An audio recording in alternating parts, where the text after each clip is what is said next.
The Toronto Raptors have just been blessed in a very unexpected turn of events. The Toronto Raptors ended up, all the tank fans, the people worried about the draft pick, their stress has been relieved. So we'll discuss that, including a significant Brandon Ingram injury update, as all eyes are on the Raptors' newest acquisition, or I guess newest trade acquisition, and big piece, a centerpiece to this Raptors squad, and how his injury situation is managing, because there's a lot of people yapping about, hey, Brandon Ingram's ankle injury is just something they're holding out to, help facilitate capturing that flag, but there has been some serious other concerns regards to ankle injury, and the Raptors are dealing with it in a very specific way. So we're going to break down what all the latest updates regarding Ingram, regarding the draft pick, and everything with this Raptor squad out here in this video. But folks, as of this morning, we did cross that 37,250 number mark again. The Raptors, while it's been a little bit of a slow end of the year, we have a lot of stuff upcoming this offseason, a lot of decisions that have to be made, as this Raptors team is looking to turn things around coming for next year. So make sure you guys hit that subscribe button so you don't miss a single thing that's going on with this Toronto Raptors team. Without further ado, let's jump straight into it, as it's officially locked in, folks. It is confirmed. It is official. We can stop out here, coming out here on these vids and, drumming up the tanks, rooting for this team to take some L's and take some losses, because the Raptors, they are officially locked into that seventh best odds out there in terms of this draft lottery, as the San Antonio Spurs last night, you can see they catch us. You see that number, 1-1 games. The San Antonio Spurs have been, one guy specifically blessed us, as Harrison Barnes came out in a game against the Golden State Warriors, where the Warriors were frankly desperate to win those games. An absolute, dare I say, must win for the Warriors in their pursuit of getting out of the play-in tournament out there in the Western Conference. The San Antonio Spurs, that, as you can see, have not had a strong record, have been 2-8 in their last 10 games. Harrison Barnes saves the day against his former team and completely knocks the San Antonio Spurs out of the chances of catching us in that draft lottery situation. So that's a big positive, because, again, rooting for this team to lose, or at least having the being split and think, oh, we lose then, but it's fine or stuff.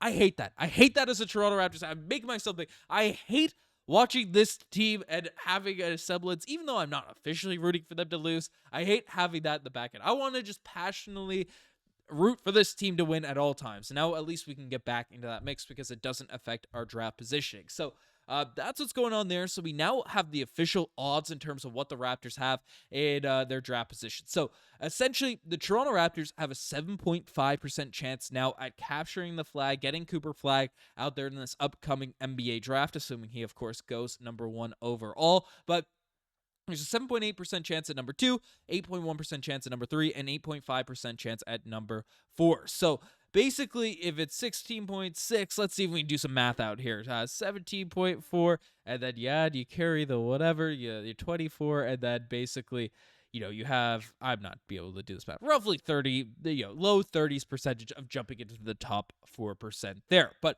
the most likely outcome is the Raptors landing in between that 7th or 8th pick selection. There's a 34% chance we end up with the 8th pick. It's unlikely we end up falling below 8, 12.9 and then 1.3. But basically, the Toronto Raptors are locked in at that spot. So what's the draft board looking like? Now, I'm not going to lie to you and say I've done my in-depth research just yet on all these draft picks. That's something we wait for the season to be over to really have our analysis and do our deep dives in there. But you can see the Toronto Raptors are currently mocked at drafting Kamen Maluach, who, of course, is the big man for Duke. And while they had an unceremonious exit to the NCAA tournament, he did look good most of the way. It wasn't a great final game for the Duke big man, but he is very mobile. He looks like he has a ton of potential as a rim protector, as a guy that's quick out there at the center position, and just an exciting range for the Toronto Raptors to really be in that draft position with. So, of course, it's not guaranteed we're landing him just because we're mocked this player, and there's a good chance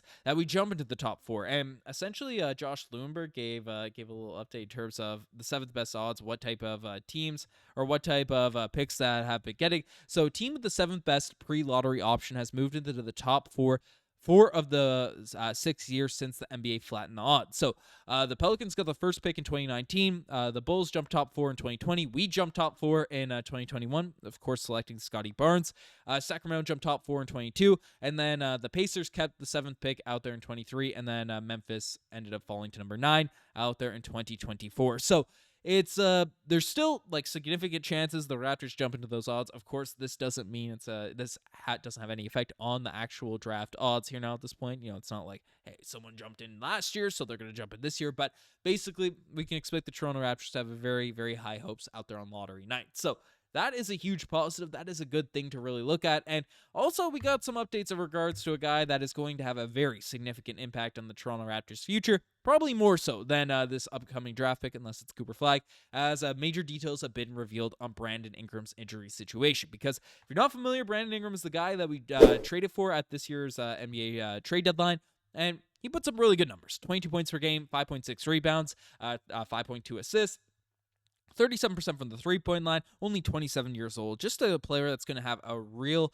immediate impact on this Raptors team starting next year. But basically, he's been dealing with an ankle injury that he sustained out there with the New Orleans Pelicans back in December, and we haven't seen him suit up for the Toronto Raptors since. So what's going on with this current injury situation? Well, Michael Grange revealed that Brandon Ingram had a PRP ejection for his ankle on Tuesday and will be pulled back from basketball activities for the remainder of the season. Otherwise, per a specialist he saw in New York City, his recovery is on track. The plan is he will be fully available for the summer program. Now, this, again, might not feel like a major update because we know Brandon Ingram is unlikely he'd be returning, and there's only 2 games left in the season. It doesn't affect winning. Of course, it would be great to see Immanuel Quickley, RJ Barrett, Scottie Barnes, Brandon Ingram all get out, Jakob Poeltl all get out there on the court together, at a point this year, but that wasn't in the cards. We're not too stressed about that. But the thing that is really important, especially with the injury history of Brandon Ingram, is that he's just going to be able to have a healthy offseason. He's going to be able to come out, train a ton out there in the offseason, and frankly, to use his words, to use his verbiage, he wants to get back to being an all-star caliber player. That's his mission. That's what he wants to do with the Toronto Raptors. So, frankly, that's going to require him putting in some effort, putting in some work, working with this Raptors team so the team knows what positions he can really be effective in right from the jump. That's going to require a lot of work, a lot of intense sort of movements and work it out for Brandon Ingram. And of course, he's a really nice fit on this team. He's able to, Scottie Barnes, of course, can slash, can facilitate, can do a lot of things on the offensive end. But Ingram is really that sort of late shot clock bucket getter. He's shifty. He has that mid-range jump shot. He can knock down the three-pointers. He has some nice size, so he's able to shoot over people the same way. Dare I say, not at the same level. Kawhi Leonard's one of the best mid-range shooters of all time, but in that same style of play, like he can get to his spots and just shoot over people, which is crucial in clutch moments, in moments where the game slows down. You don't want to be running this crazy free flowing system because turnovers are more dire at the end of games because players will come back. So, Brandon Ingram being healthy is going to be crucial for this Raptors team moving forward. So basically, it's good to get some updates on his current situation, current status there now at this point. But let me know what you guys think about all these updates in the comment section down below. You guys are best thing as far as subscribe to the channel if you guys haven't already. Anyways, I'm signing out. Cheers.